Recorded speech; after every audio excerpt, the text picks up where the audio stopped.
За 10 месеца, откакто съществува, Областният информационен център Русе проведе повече от 40 събития с над 1500 посетители.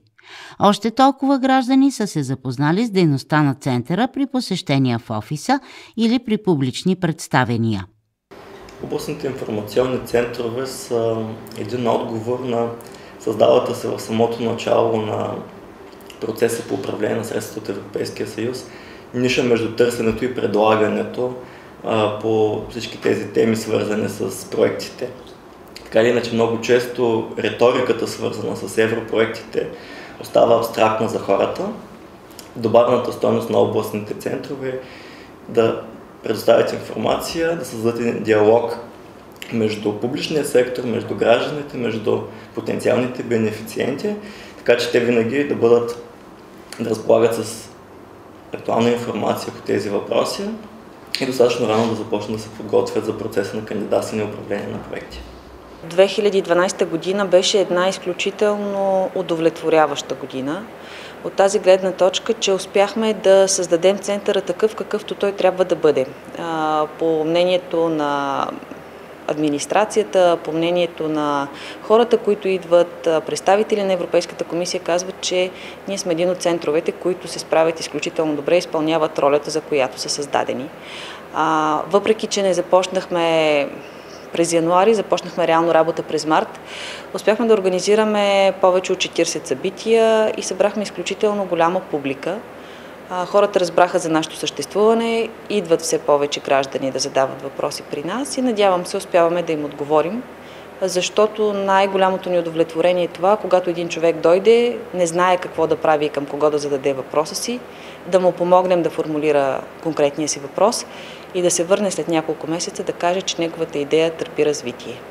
Често хората си представят, че областните центрове имат властта сами да предоставят европейски средства.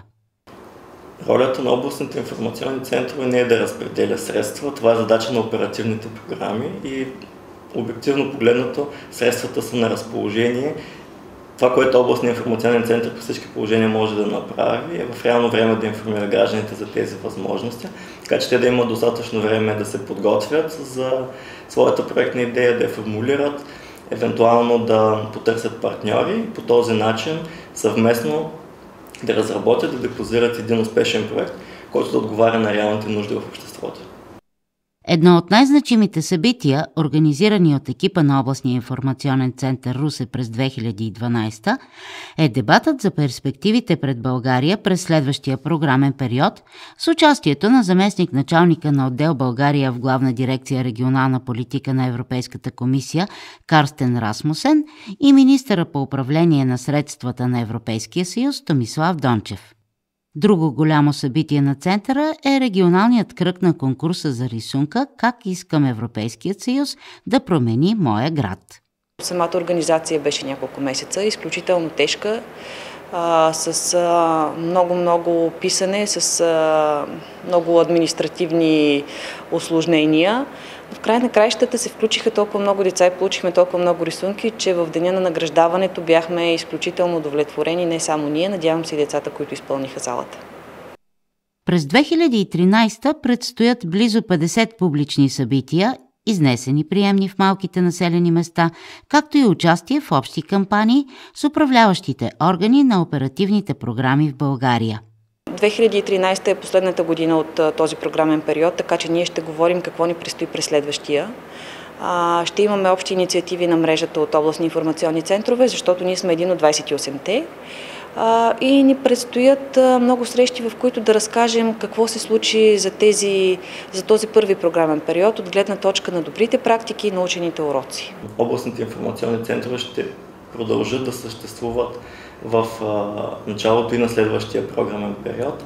Сега, в края на програмен период 2007-2013 година е много подходящо време да се направи анализ на всичко това, което беше добро, което беше постигнато през предходния период и да направим необходимите поуки за това, кое следва да бъде по-добро в следващите 7 години. Мисля, че новият закон за управление на средствата от европейските фондове е доста добър механизъм, за да може тези процеси да бъдат структурирани и участието на областните информационни центрове в този процес ще допринесе за това всички от тези бенефициенти, общини, области, неправителствени организации, в най-голяма степен и представителите на бизнеса, в реално време да получат необходимата информация и да идентифицирате своето място в целия процес. И през следващата година за областния информационен център Русе акцентите са ясни. Популяризиране на следващия програмен период, актуални възможности за кандидатстване по оперативни програми, примери от добрите практики.